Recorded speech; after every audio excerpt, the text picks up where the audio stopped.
Yai dai yai dai dai yai dai da da da da dai dai lai dai yai dai dai dai dai dai dai dai dai dai. This is the melody to what is probably my favorite high holiday prayer. Ki anu amecha v'ata Eloheinu. We are your people and you are our God. It's a celebration of the covenant between God and the people Israel. So much of the traditional high holiday liturgy is a cultivation of awe. We enthrone God as sovereign. We picture God as judge on high. We prostrate ourselves on the ground to act out our own humility. This prayer flips this vertical and distancing relationship on its side for a celebration of mutual, even intimate relationship. We joyfully sing, God and the people Israel, we are bound up in each other. God is so much more than any one of us, than all of us, and yet we are intertwined, we are interdependent, we are in covenant together. As much as I love this ancient prayer, a lot of the images in it are archaic. One Yom Kippur, I asked members of my wonderful minyan, Dorshe Derech, to think about contemporary imagery that would capture the essence of covenant. Here are some of our additions. We are the notes, and you are the score. We are the waves, and you are the ocean. We are the atoms, and you are all matter. We are the words, and you are the poetry. We are the movement, and you are the revolution. Covenant. I have been speaking and writing a lot about covenant this past year. It has been such a terrible year, full of agonizing pain and violence. Since October 7th, we have been shattered and hardened. Relationships have been strained, broken. I have been speaking and writing a lot about covenant this past year as a core Reconstructionist commitment, as a new understanding of pluralism, as a path for navigating this torturous time.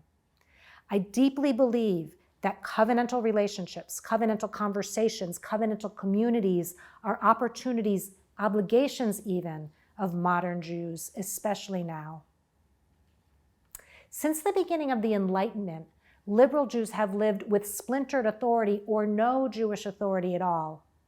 Most of us do not believe that Jewish law was handed down literally from God to Moses at Mount Sinai.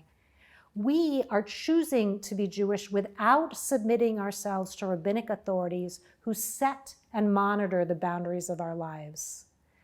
We are also choosing as Jews to be deeply immersed in the secular world rather than shutting ourselves away in segregated communities.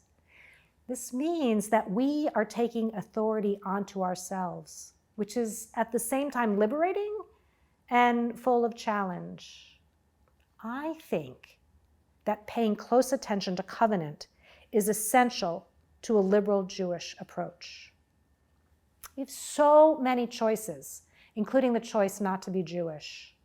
We are Jewish because we believe or we sense or we know that there is wisdom and worth in the teaching and practices of our ancestors. The centrality of community and the recognition of our interdependence is at the core of these teachings. It's hard to create community and a sense of belonging. This is true on the local level, it's true across continents.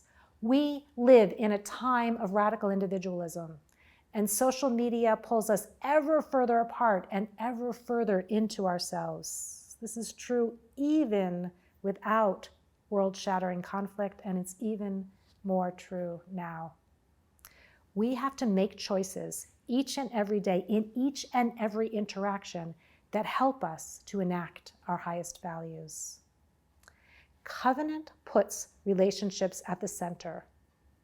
For many of us, the images of God that are ubiquitous in the high holiday liturgy don't resonate.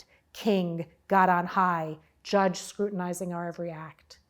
It is in our relationships with family and friends that we experience the divine. in the interactions we have with one another. After the teachings of Rabbi Harold Schulweis, we know that godliness is present when we bring to life the characteristics attributed to God, when we act with healing or mercy or loving kindness to and with each other. Building covenantal community means that we articulate our values and our commitments across generations and across differences. We pledge to continuously build up the skills and the structure to nurture relationships. We consider when and where we submerge our individual aspirations on behalf of something bigger than ourselves. A covenantal community does not run on autopilot. We need to tend to it continuously. It can be easy to do so in times of celebration, though they can take a lot of work. It's really hard to do in times of conflict. And that is the power behind the concept of covenant. It's binding. It's intended to last in many situations, maybe for centuries. And that means that we work to stay in deep relationship in hard conversations in times of struggle. Reconstructionism understands Judaism to be the evolving religious civilization of the Jewish people.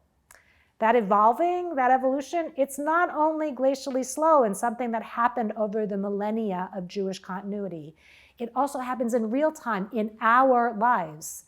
Think of all the inflection points that we have lived through just in the last 8 years. They have changed us individually and communally. Even as we are acted upon, we have choices about how we want to act. In 5785, let peace break out like wildflowers, as the poet Yehuda Amichai invoked. Let us find comfort for our pain, and let us work to ease others' pains. Let us listen deeply and act from wisdom. Let us build up covenantal community across our differences so that we can, in this day, in this age, make God's presence manifest in our actions. Shana Tova Umituka, a sweet and a happy and a healthy and a peaceful New Year.